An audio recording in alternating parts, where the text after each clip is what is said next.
सकाळ सकाळी उठलो आणि म्हटलं कानिफनाथला जाऊ, कानिफनाथ ट्रॅकिंगला. तर सासवडच्या अलीकडे हा रोड जातो आतून वडकीच्या इकडून सरळ आतमध्ये गावातनं हिल ट्रॅकिंग आहे. तर हा रोड जातो हिल ट्रॅकिंगकडनं डायरेक्ट कानिफनाथकडे. जसं जर चालत गेलो तर 30 मिनटं लागतील. जर नवीन कोण असेल तर त्याला 30 मिनटं, या जो रेग्युलर जातो त्याला 25-20 मिनटं लागतात. तरी रोज भाजीवाले बसलेले असतात तिथं. कोणाला भाजी घ्यायची असेल तर ताजी भाजी भेटते. त्यामुळे तुम्ही घेत जावं त्यांच्याकडनं. कोणीही ट्रॅकिंगला येत असेल, जात असेल, जास्त करून वरून खाली येतानाच घ्यावा. म्हणजे कसं आहे, वरून परत न्या, परत खाली आणा. तसं मंदिरापाशी पण बसलेले असतात भाजीवाले. तर हा माझा मित्र अंकित आणि हा मी स्वतः सुमित चाललो आहे आम्ही ट्रेकिंगला. सकाळचे वाजले आहेत 8. तर तसं फॅमिली पण खूप येते तिथं. फॅमिली, लहान पोरं. कारण की लहान पोरांना आत्तापासूनच जर असल्या गोष्टीची आवड निर्माण केली तर पुढं त्यांना सांगा नाही लागत काही गोष्टी.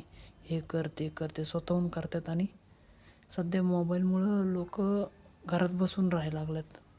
ट्रॅकिंग, जॉगिंग, रनिंग, सायकलिंग ह्या गोष्टी केल्या पाहिजे.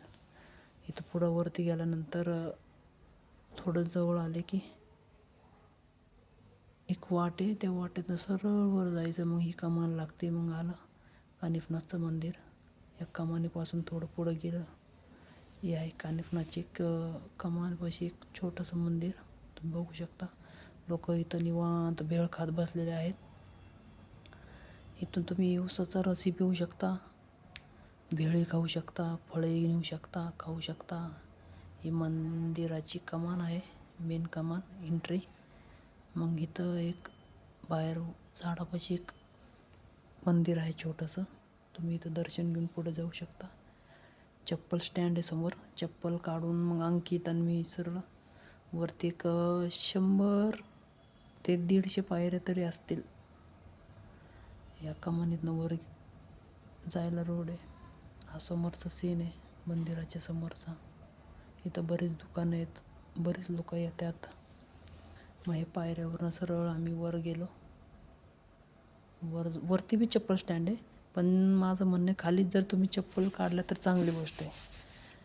आणि हे मध्ये एक छोटंसं मंदिर आहे, तुम्ही बघू शकता. इथं रोज पुजारी येऊन पूजा करत असतो सकाळी. हे चप्पल स्टँड आहे, इथं तुम्ही चप्पल काढू शकता. हे मेन मंदिर आहे वरती. इथं तुम्ही नारळ फोडू शकता. कुठं पण फोडू नका, एक जागा दिली आहे तिथं फोडा. हे 2 दिवे लावण्याचे आहेत, जे जत्रेचे टायमाला त्यांच्या. हे कानिफनाथचे मेन. इथं तुम्ही ओहन बघू शकता. इथं पूजा करतात कानिफनाथचे पुजारी लोक. हे जेव्हा जाईल तेव्हा चालू असतं सगळं. पुढं गेलं की इथं धागा बांधू शकता. तुमचं काय असेल ते तुम्ही बोलू शकता. इथं अंकित माझा मित्र बसला होता, निवांत थकला होता. तो म्हटला चल पुढं जाऊ. पुढं पण भरपूर काय आहे. इथं प्रसाद आहे, प्रसाद भेटतो. हे काळ भैरवनाथ मंदिर आहे, तुम्ही दर्शन घेऊ शकता. आतमध्ये जाऊन घेतला तरी चालेल, पण पहिला तुम्ही पुढं जाऊन एक नळ आहे तिथं पाय धुवू शकता. कारण की तुम्ही डायरेक्ट मंदिरात जाणं चांगलं नसतं, माझं म्हणणं तर आहे. हे काळ भैरवनाथ मंदिर आहे, आतमध्ये जाऊन पण दर्शन घेऊ शकता तुम्ही. छोटंसं मंदिर आहे, तुम्ही बघू शकता आतमध्ये. तुकाराम. हे नवनाथ देवस्थान पंचायत कमिटी कार्यालय, बोपगाव तालुका पुरंदर जिल्हा पुणे. तुम्ही इथं पावतीही करू शकता की तुम्हाला जर देणगी बिनगी काही द्यायची असेल तर तुम्ही देऊ शकता. तुमची जेवढी असेल तेवढी इच्छा. हे नवनाथ मंदिराकडे, ध्यान मंदिराकडे आदेश. इकडून आतमध्ये जाऊन कोण शांत मनाने पसायदान, हे त्या गोष्टी. हे आतमध्ये असं मंदिर आहे, शांती. बरेच लोक इथे येऊन फोटो काढतात, बरेच लोक येऊन शांत बसलेले असतात. तर इथं हे नळ आहे.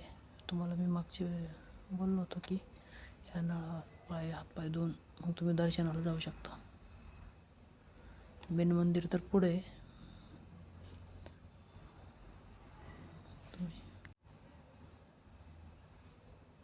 तुम्ही बघू शकता. इथं इथं पुजारी लोक आंघोळ बिंघोळ राहणीमान इथंच आहे त्यांचं. ते छोटंसं मंदिर आहे, तुम्ही बघू शकता. हे एक छोटंसं मंदिर आहे. कसं तरी बरेच लोक याचे दर्शन घेऊन इकडं जाऊन बरेच पावती करतात. ज्यांना कोणाला देणगी द्यायची देतात. पण कानिफनाथला तुम्ही जर गुरुपौर्णिमेला आले तर इथं चैतन्य कानिफनाथ पालखी दर्शन, ही पालखी कानिफनाथांची तुम्ही बघू शकता. ज्यावेळेस त्यांची जत्रा या त्यांचं काही गुरुपौर्णिमा असते त्यावेळेस ही पालखी सजवली जाते. इथं तुम्ही हातपाय धुवू शकता. पाणी एकदम गार, सकाळची वेळ, थंड पाणी, गार पाणी, चिल्ड पाणी. पिऊ बी शकता तुम्ही पाणी, पण जास्त करून कोण पित नाही. हे पाणी कुठून येतं हे माहीत नाही, पण चांगलं पाणी. पण हातपाय धुण्यासाठी तर एकदम बेस्ट आहे. फक्त एक सोबत रुमाल ठेवा हातपाय तोंड पुसण्यासाठी. हे गणपतीचं मंदिर आहे, तुम्ही दर्शन घेऊ शकता. एक मंदिरातलं आतलं आहे. इथं मेन एंट्री इथून आहे. मेन एंट्री इथून आहे. तुम्ही बघू शकता. हे मेन कानिफनाथ नमः हे अशी बेल घंटा वाजवून तुम्ही आतमध्ये जाऊन, आतमध्ये अलाउड नाही आहे व्हिडिओ काढण्यास. परमिशन नसेल तर आपण कशाला उगाच काढायची. स्वतःहून तुम्ही डोळ्याने दर्शन घेऊ शकता. आणि आतमध्ये दर्शन घेऊन मग बाहेर येऊन इथं एक तुम्ही हातात धागा बांधू शकता. आणि कानिफनाथला येऊन आम्ही भेळ खाल्ली. इथं तर भेळ एक नंबर. हे एक नवीन स्टॉल चालू झालं आहे, खाऊन टाक म्हणून. तुम्ही इथे येऊन प्रोटीन खाऊ शकता. बरेच सॅलेड, बरेच आवळा, बरेच गोष्टी असतात खाण्यासारख्या. हे मंदिरातलं आतलं सीन आहे. तर माझा ब्लॉग इथं संपत आहे. धन्यवाद.